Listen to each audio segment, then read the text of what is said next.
Hey, my name's Aaron Roeck, church planter at Grandview.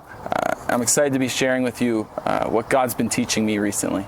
God has been teaching me a lot through COVID-19 and just through this pandemic. It's very uncertain times, and I think God's been teaching everybody different things at different times for different reasons. But it's interesting, when I was in fire college, one thing we spent a lot of time doing was looking at building construction. And so I'm hardly an expert on building construction, but it was important to understand and know building construction for when we go into these places. We want to know, okay, what's going to happen when it's tested? What's going to happen when it's compromised? What's going to happen when it's on fire?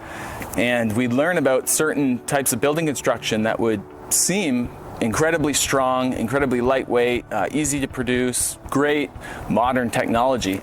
But the second it was exposed to any kind of testing or any kind of trial or flame or fire, the thing would crumble like toothpicks. And so not to put fear in your hearts about the buildings that you're in or spending time in, but I think our faith can be a lot like that too, in that it's times when we're tested and tried that sometimes exposes the weaknesses when everything appears peachy keen. So for me, one thing that I've been learning is just my role as a father and my role as a parent and how that works. Because I think because of COVID-19, I've been spending more time with my kids, which has been incredible. And God's just been using that opportunity to teach me things. So I'm in Ephesians chapter 6 here. And the first verse is, "Children, obey your parents in the Lord, for this is right."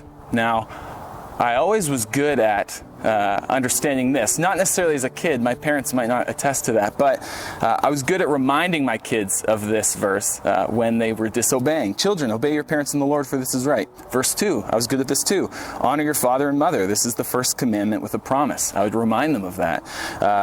Verse 3, that it may go well with you and that you may live long in the land. Again, now there's some incentive. But verse 4 is where things start to get a little bit more convicting. "Fathers, do not provoke your children to anger, but bring them up in the discipline and instruction of the Lord." So one thing that I guess it's hypocrisy at its finest if I'm being harsh with my children and reminding them of verse 1, "Children, obey your parents in the Lord, for this is right." But one thing God's been teaching me through this whole thing, through the testing of a pandemic, is just my role as a family shepherd, my role as a parent, my role as a father, and how I need to be raising my kids. And one way that we've really kind of doubled down through this pandemic is just in our family devotional time, our family worship, where daily we're making sure that we're reading the Bible together, daily we're making sure that we're praying together, and daily we're even making sure that we're singing and worshiping together. And we've been going through some songs on YouTube. Sometimes we whip out the guitar or we get on the piano, and honestly, it's chaos. It is insanity with 3 kids, but it is so worth it. And so I'd encourage you to do that. And so whether it is family worship or just your role as a father or a mother or a spouse, whatever that conviction is that you're feeling through this testing, I would encourage you to double down and do it.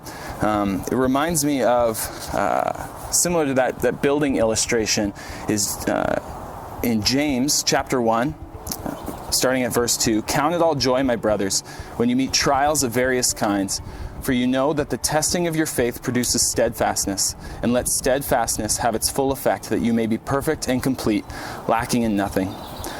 So again, whether it's a parenting thing, whether it's a spouse thing, whatever it is, whatever God is teaching you through this potential testing, I would encourage you, don't be ashamed of your faults.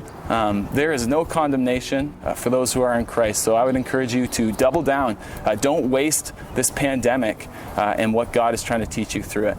God bless.